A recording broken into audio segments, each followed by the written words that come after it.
Welcome to the Metaverse Street Journal. I'm the founder Tan. We're talking about what is the Metaverse today. Essentially, you might have heard of many things in Metaverse. Some of them are myths, some of them are facts, some of them are opinions, and some of them are fads. With that understanding, you might have heard of companies such as Sandbox, Decentraland, Upland, Axie Infinity, Steppen or Green Metaverse Token as it's officially called.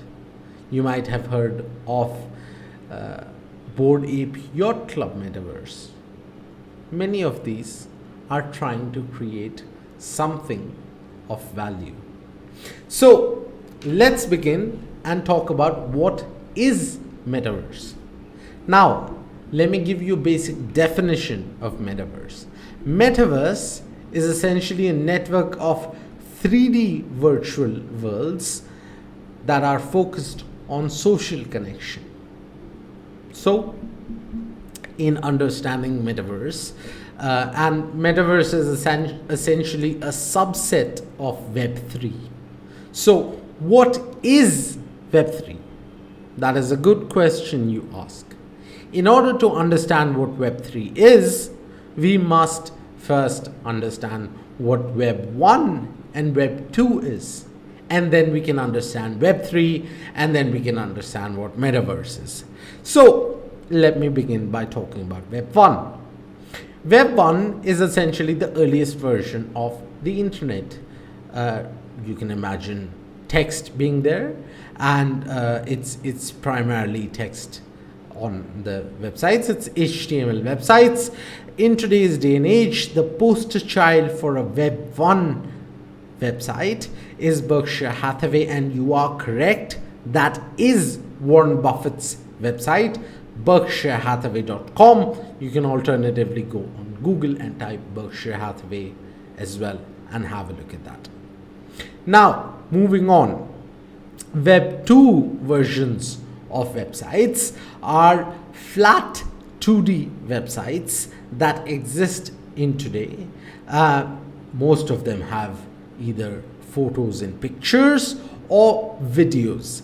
Examples of such websites are Instagram, Pinterest, Tumblr, you have YouTube, you have Dailymotion, you have Vimeo, you have Netflix, you have Amazon Prime, and the list goes on and on and on and on. Today, in the current day and age, we are at Web 2.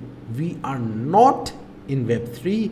Web 3 currently does not exist. We are trying to create Web 3, but Web 3 does not exist as of 2022. It may exist in small controlled sandbox environments, but it does not exist for the masses. So, with that being said, we now understand what Web 1 is and what Web 2 is. Let's jump right into Web 3. So, when you're talking about Web 3, it is important that we understand that there is a great debate within the Web3 community on how Web3 will be perceived. There are opinions dividing right down the aisle on whether Web3 will be experienced using VR or AR. VR is virtual reality, AR is augmented reality. Now, if you are to experience Metaverse using VR, you would need VR headsets such as the Oculus, right? If you are experiencing it using AR, you can do it on your existing devices such as mobile phones, tablets, gaming laptops, etc. Right? Even PCs, personal computers as well. So that is essentially how you can experience Web3 and Metaverse. So the primary devices are your mobile phone, your tablets, your laptops or personal computers. If they are gaming laptops, that is better, or VR headsets. These are the four main ways. Obviously, if you do it using a VR headset, that is more immersive and you would get an immersive 3D experience. Whereas if you do it using a phone or a tablet or a laptop, that would be a little bit less immersive. However, if you're doing it using any of these devices, it's important that you understand that you would need advanced versions of graphics cards on your device in order to render the 3D aspect of Web3, and therefore essentially either you will need to upgrade or add an extension, or essentially gaming laptops or gaming PCs work really well. Alienware by Dell is really nice. Lenovo Legion is very good, and you have other versions as well. So with that, let's talk about the Web3, right?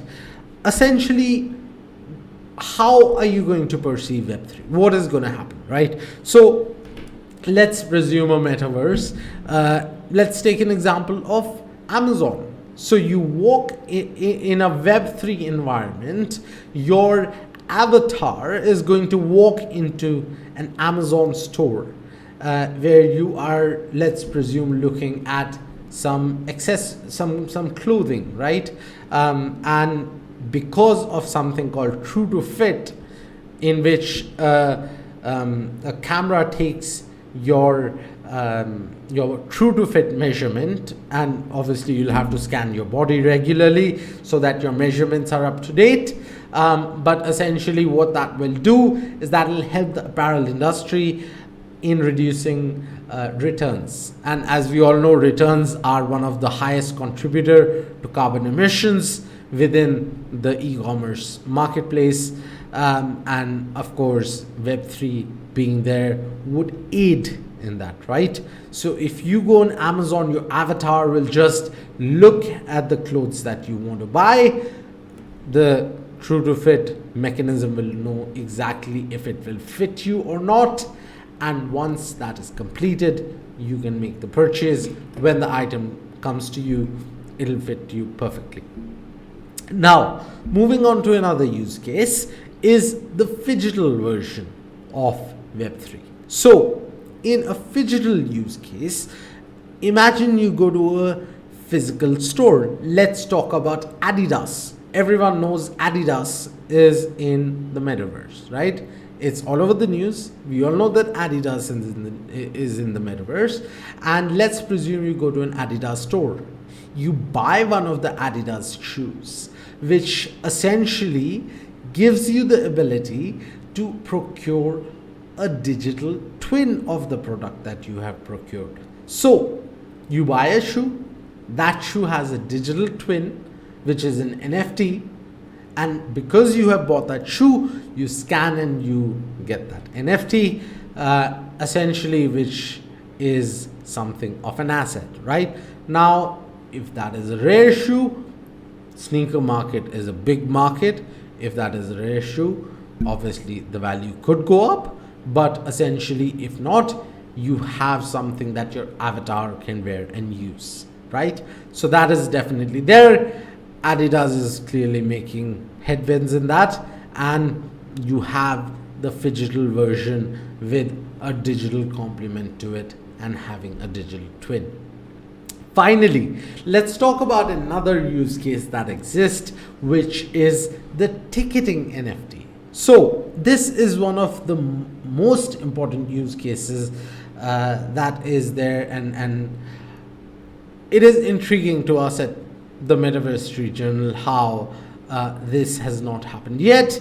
But essentially, imagine you go to an event. Let's look at, let's presume, I'll give you 4 examples. The football match in which Maradona scored the hand of God, the football match in which Zinedine Zidane headbutt Materazzi, a cricket match in which Yuvraj Singh scored 6 sixes in 6 balls, and a cricket match in which Indian captain Saurav Ganguly takes off his shirts, spins it around the field, and celebrates the victory.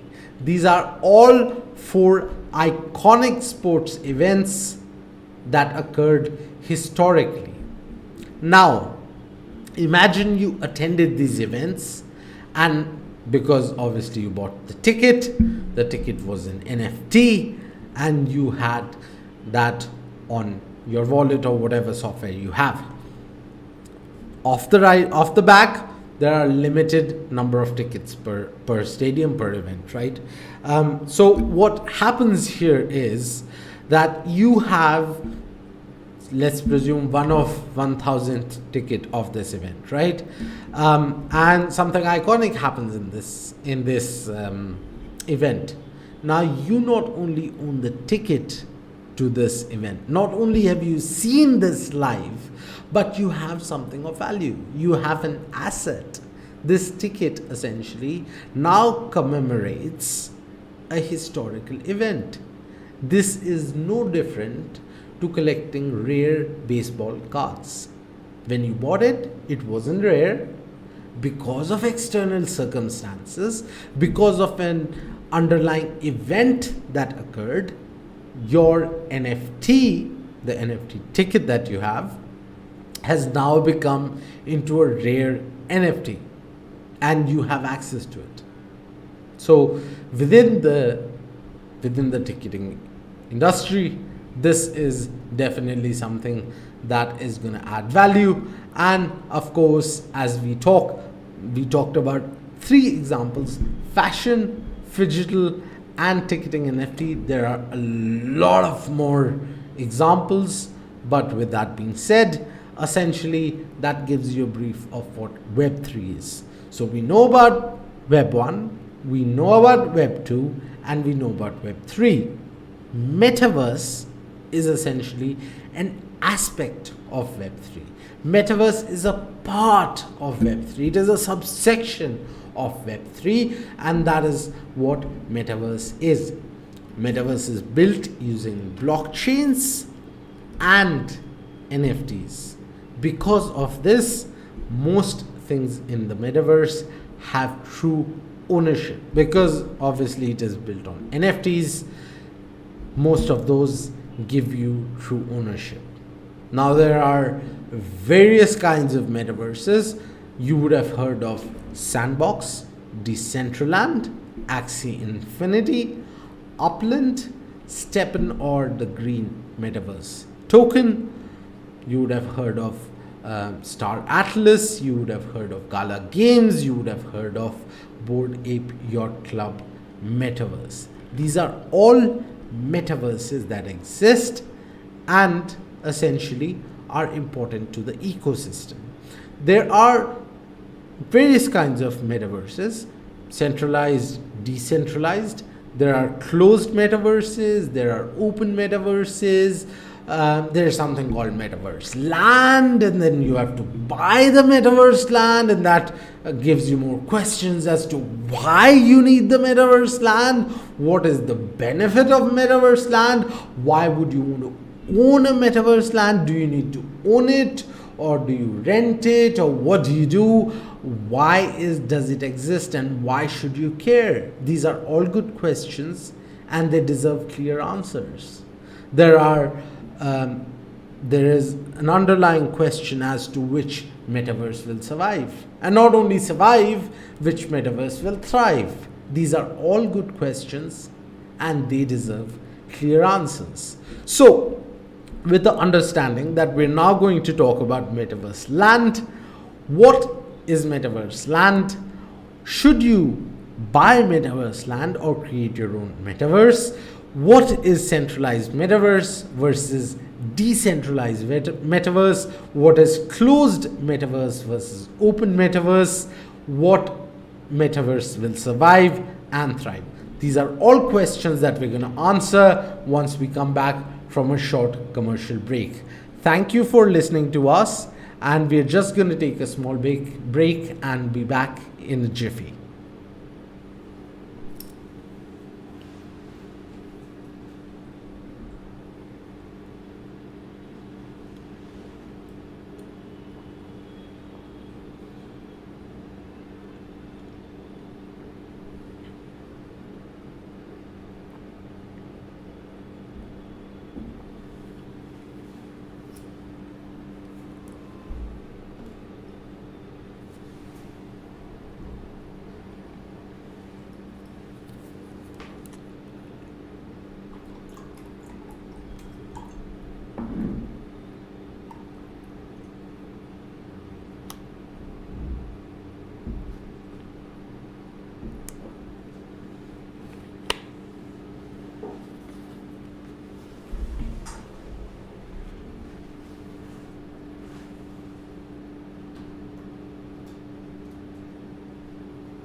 Welcome back. Before the break, we talked about what Metaverse is, what Web 1 is, what Web 2 is, and what Web 3 is. Now that we're back, let's talk about what is Metaverse land. So, essentially, within a 3D virtual world of the Metaverse, there is something called as Metaverse land. So, within Web 1 and Web 2, if you wanna, let's presume, start an e-commerce marketplace like an Amazon or a social media company such as Facebook or Twitter or Instagram, or you wanna start something like a food delivery like Grubhub or Instacart or any such thing, you would first need to go ahead and head over to GoDaddy, HostGator, and procure a domain name URL, right? However, within the Web3 and the Metaverse space specifically, you would not need a URL domain name. Within Web3, you would buy Metaverse land. Because it is 3D, all you need is land. Similar to how if you want to set up a shop in real world, you need land or a building. You either own it or you rent it, right? So that is the point. Metaverse land is for Web3 is essentially what domain name URLs are for Web 1 and Web 2. That is simply put it. Now, with this profound understanding that we have, it brings us to a very important question. Should you buy Metaverse land or make your own Metaverse? This is a very important question. So, think of it this ways. Should you create a page on Facebook or should you create your own Facebook, right? Would it be smarter to just leverage a platform that exists, or should you create a platform from scratch? To us at the Metaverse Street Journal, the answer is pretty obvious. You leverage the platform that already exists and you build on top of that. Instead of trying to create your own metaverse, you just get Metaverse land in one of the metaverses and proceed further. So, with that understanding, let's look at kinds of metaverses. So, there are two kinds of metaverses, but before we get into that, there are two types of metaverses. There's either centralized metaverse or a decentralized metaverse.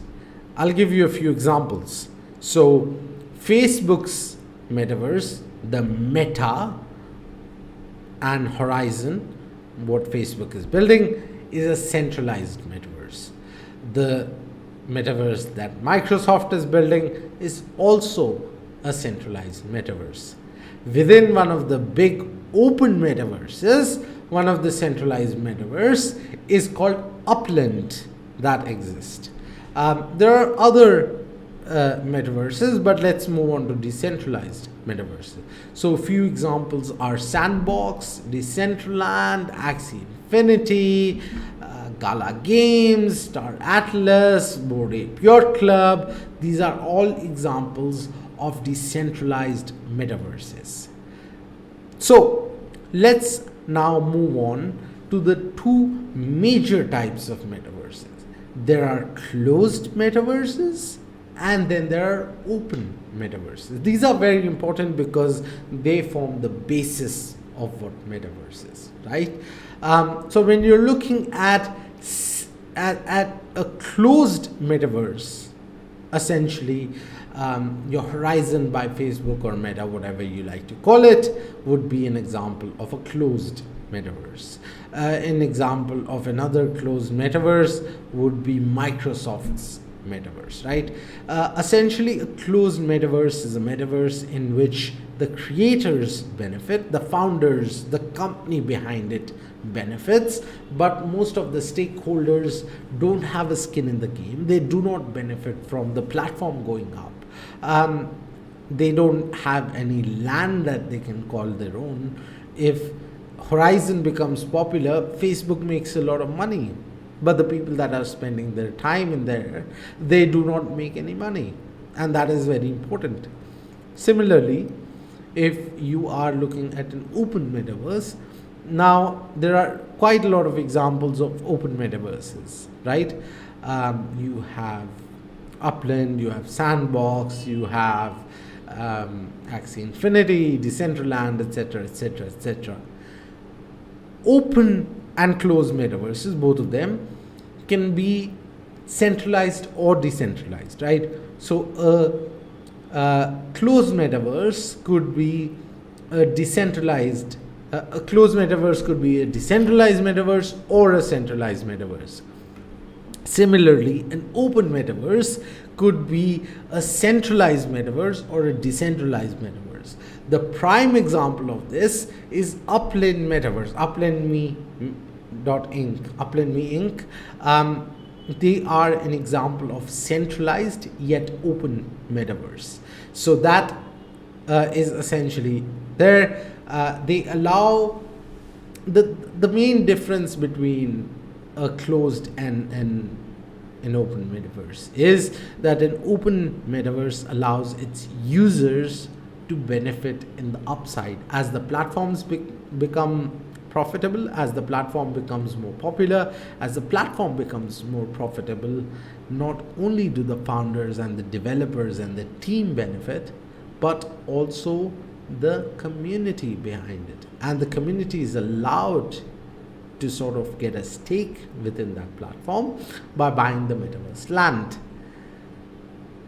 If you look at closed metaverses such as Facebook, you do not have that opportunity.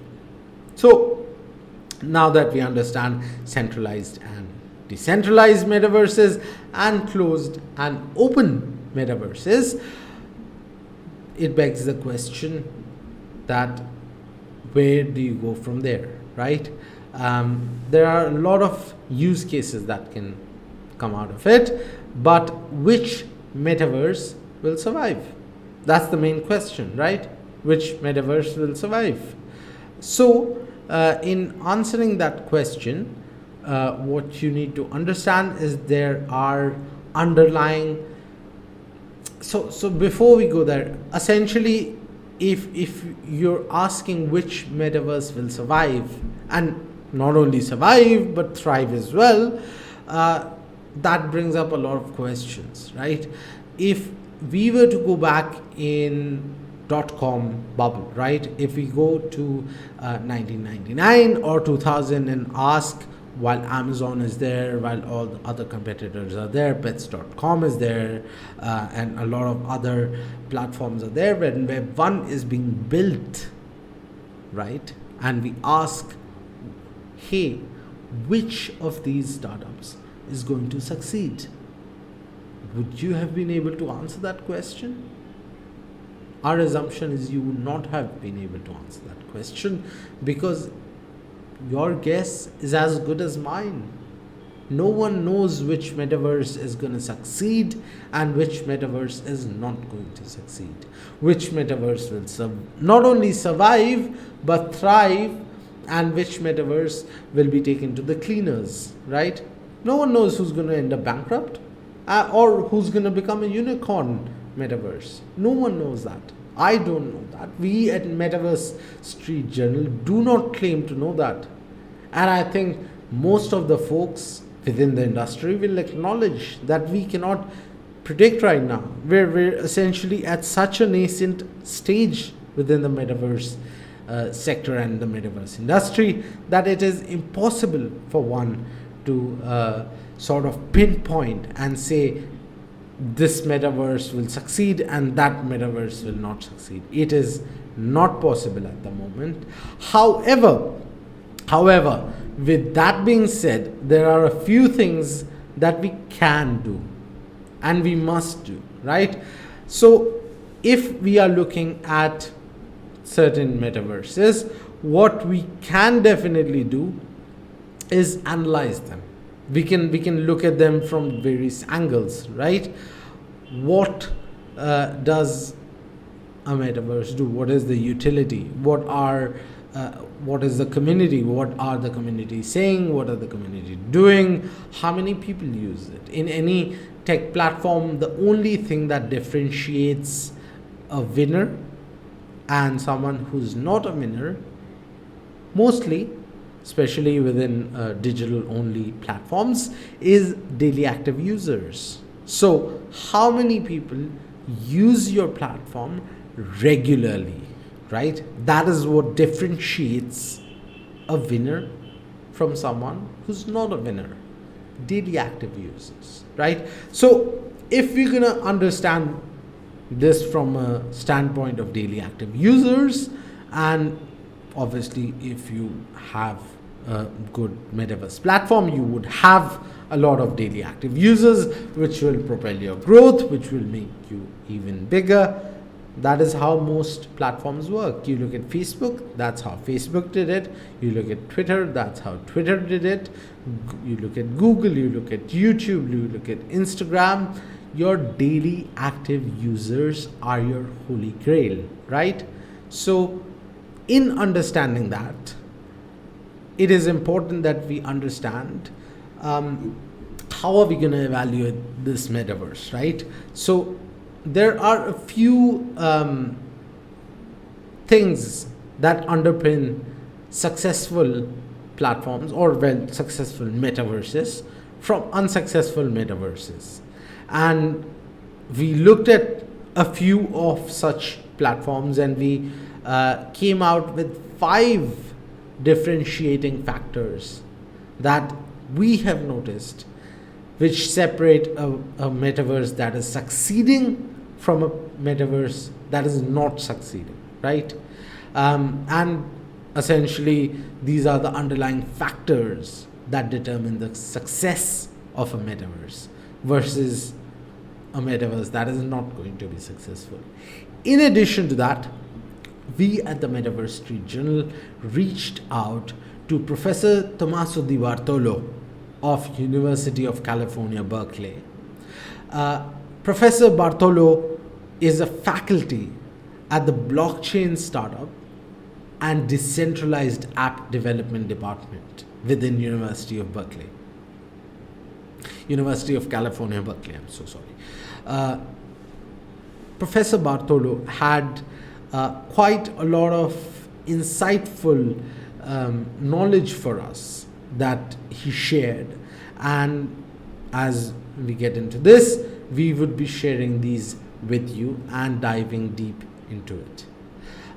So before we do that, we are going to go ahead and take a small commercial break.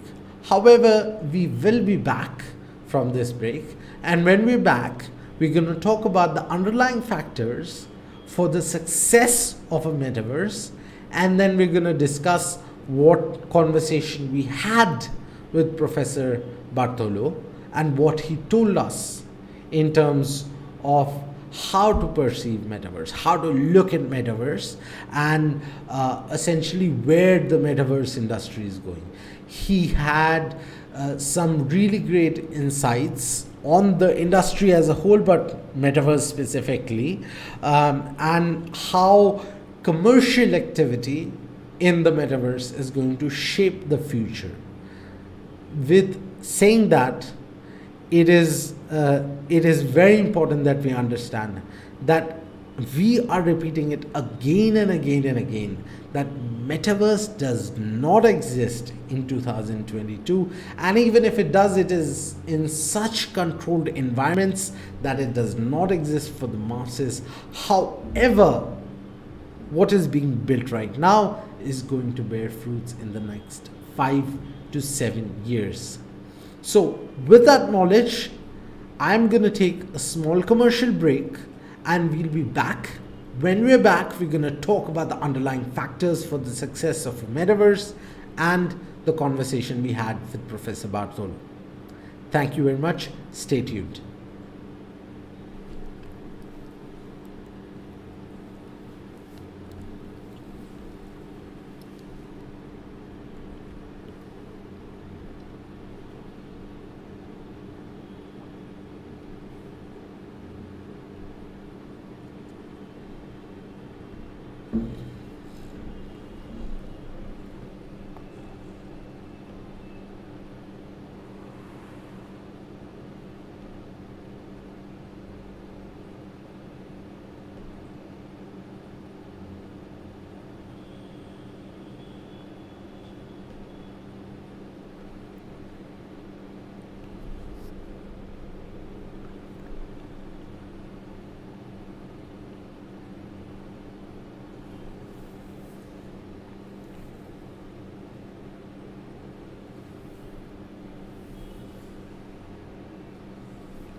Welcome back.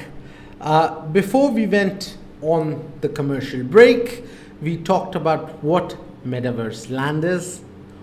Should you buy Metaverse land or should you make your own Metaverse? What is centralized versus what is decentralized Metaverse? What is open versus what is closed Metaverse? While we were leaving, we talked about which Metaverse is going to survive. And in order to understand that, we talked about the fact that we have sort of pinpointed underlying factors for the success of a metaverse. Now, let us take these point by point. There are 5 points, the first of which is on ramp and off ramp. So, all of you that are involved in the crypto industry would know what on ramp and off ramp is. On ramp and off ramp is essentially how does the user interact with your platform from the money perspective. How do they essentially put money in and take money out? If metaverse is to create commercial activity, it's important, and this is the forefront of everything, on how to decide what is your on ramp as well as your off ramp. So the way you should think is, does your metaverse accept credit cards, debit cards, PayPal, Apple Pay, Google Pay, and cryptocurrency? The mistake that most people who buy into the metaverse hype from the crypto side of things think that only the metaverse that have cryptos can exist, survive, or even thrive, which runs counterintuitive, because essentially what you're doing in doing that is people who may be early adopters of the technology but not early adopters of cryptocurrencies, you are alienating them.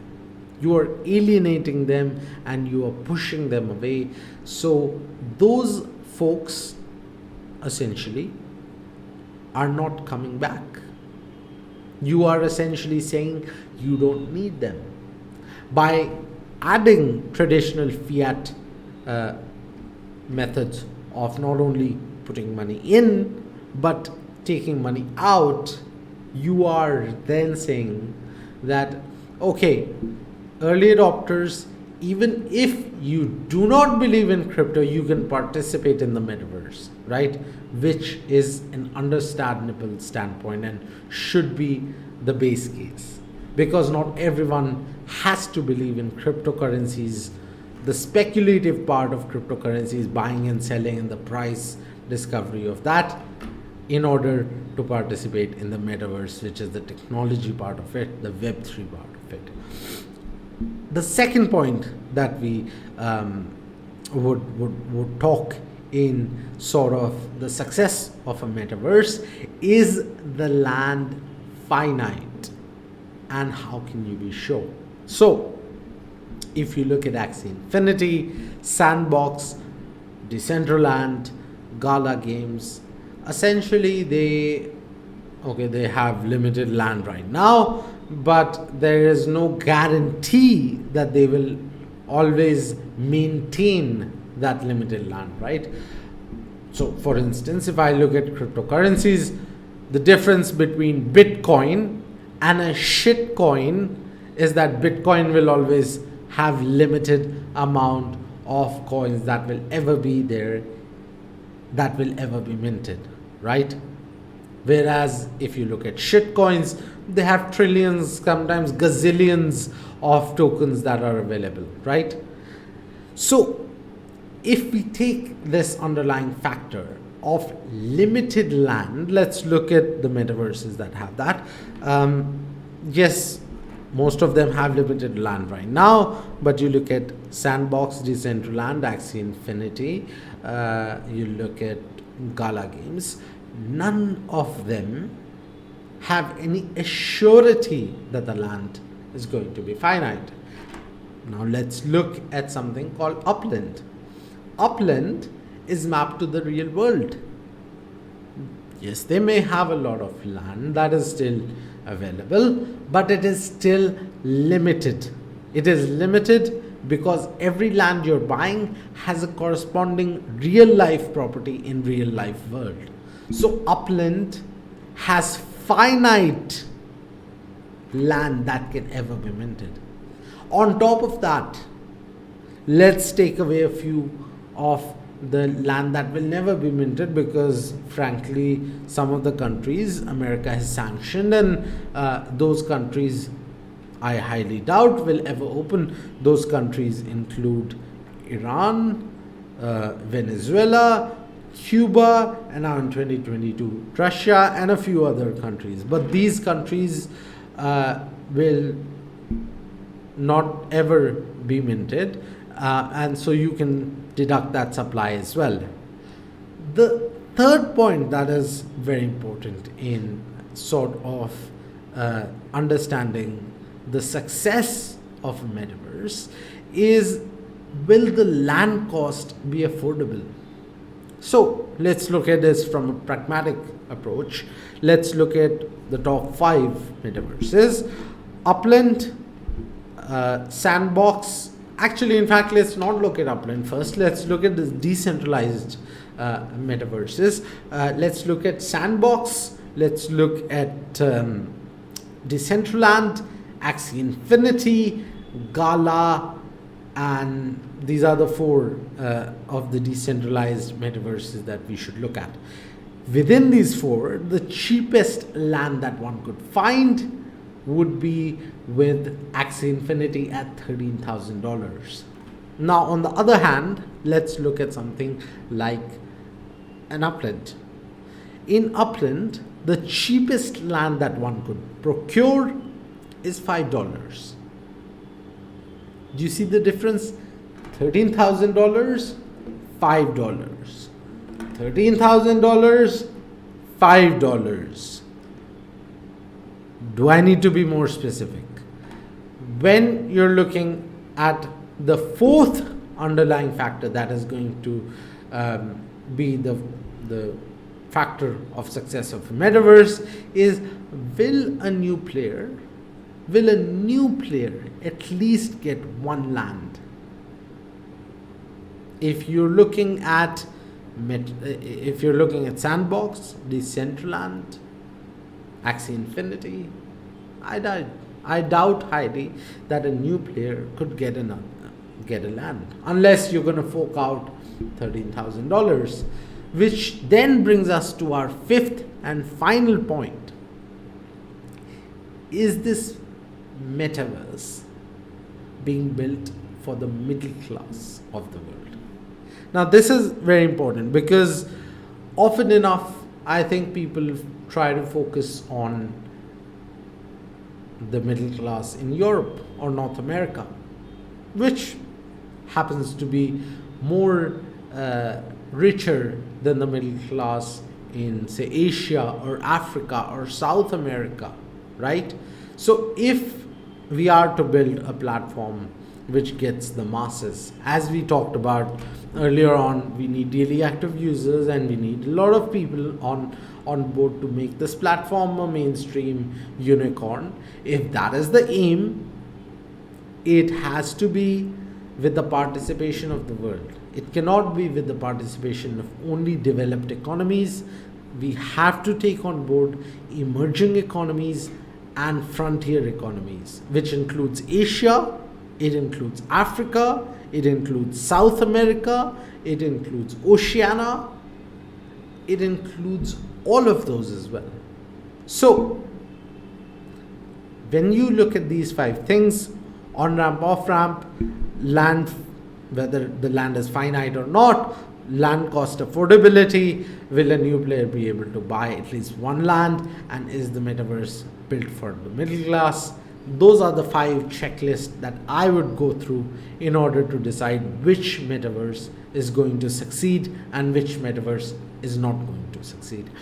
Now, with that being said, let's move on to what we had our conversation with Professor Tommaso Di Bartolo of University of California, Berkeley, right?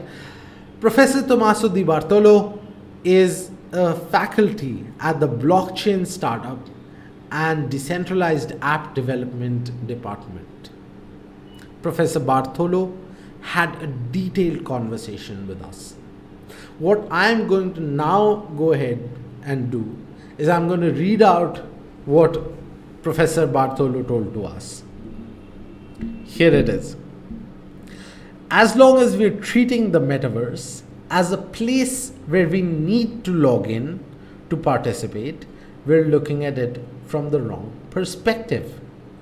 I envision a fully functioning metaverse platform where people, place, and products, 3 P's of the metaverse, are intertwined and augmented with the data layer we can interact with, and this whole system is circling around a reward mechanism working as a perpetual motivator. Let me read it out one more time. As long as we are treating the metaverse as a place where we need to log in to participate, we're looking at it from the wrong perspective, right? I envision a fully functioning metaverse platform where people, places, and products, the 3 P's of the metaverse, are intertwined and augmented with the data layer we can interact with. And this whole system is circling around a reward mechanism working as a perpetual motivator.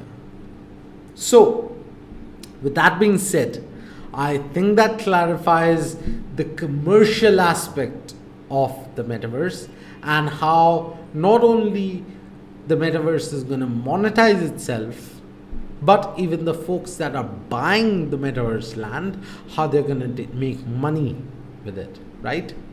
That gives a brief summary of that. Obviously, if anyone is interested, the entire article that we are talking about, this entire discussion is in an article, and you can go on our website www.metaversestreetjournal.com and you can read this article, which is what is metaverse. You can go to our website. I'm going to repeat it again, www.metaversestreetjournal.com. With that being said, when you're looking at the metaverse, and of course, if you take into consideration Professor Bartolo's comments that we have on metaverse, we as society, when we're looking at metaverse, should not try to discount this as a fad, should not try to say, but oh, it's not built. Of course it's not built. No one's saying it's built already. We are building it as we speak.